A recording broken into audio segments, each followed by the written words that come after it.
What is up, guys? You got Not the Worst here, bringing another Black Desert Online video, and today we're taking a look at some pretty cool updates that have happened on the global lab, which means coming soon to a live server near you. So let's take a look at what we got going on this week, and then there was actually, after their original update, there was some edits to it as well, so we'll take a look at the new updates that came out for it just today as well.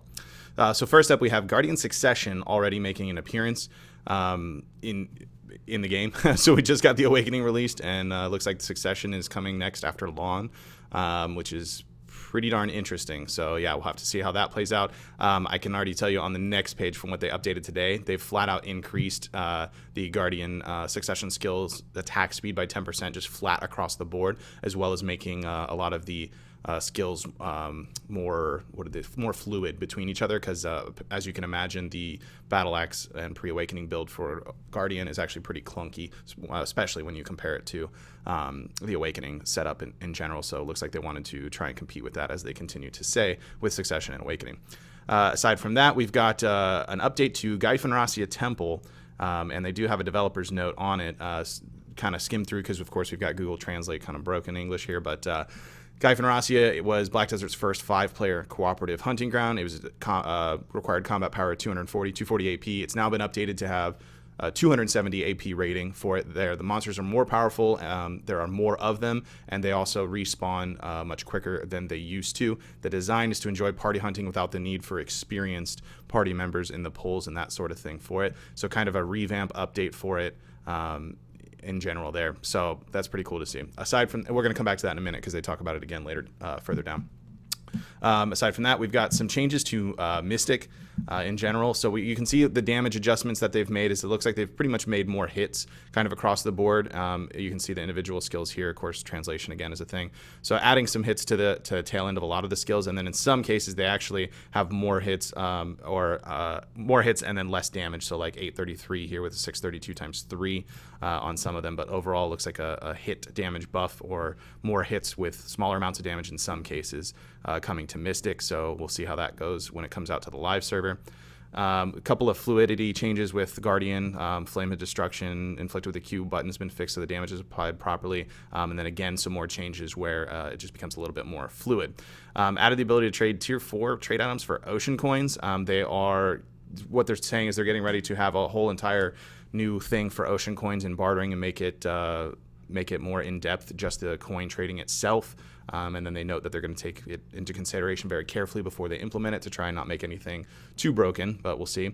And then coming back to Gaifanrasia Temple, it's mentioned again here, along with Miramok and the Abandoned Monastery group, or elite grind area, shouldn't necessarily group, but these group areas will now be affected by the item drop scroll. So you can actually increase your drops now by using the scrolls. They previously didn't do anything while in groups, which is pretty cool to see.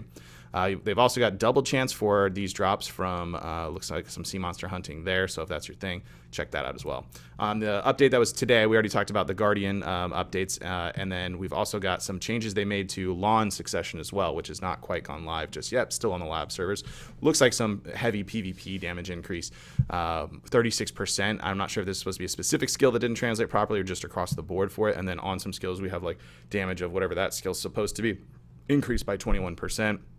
Some additional hits, and again they talk about movement being fluidity between skills being an effect as well. That's kind of what they talk about here. The Succession Lawn build is supposed to be based on mobility and stability. However, in order to solidify the characteristics, we determined some of them needed adjustments. First of all, more PvP damage was a thing we needed, and they also wanted to make some of the skills more damage focused, instead of having a point of attack and slightly decreasing the range on some other skills. And then the notes, we already talked about the Guardian wanting to speed that up. The clunkiness that was known to have with the Battle Axe usage is trying to be cleaned up at least a little bit.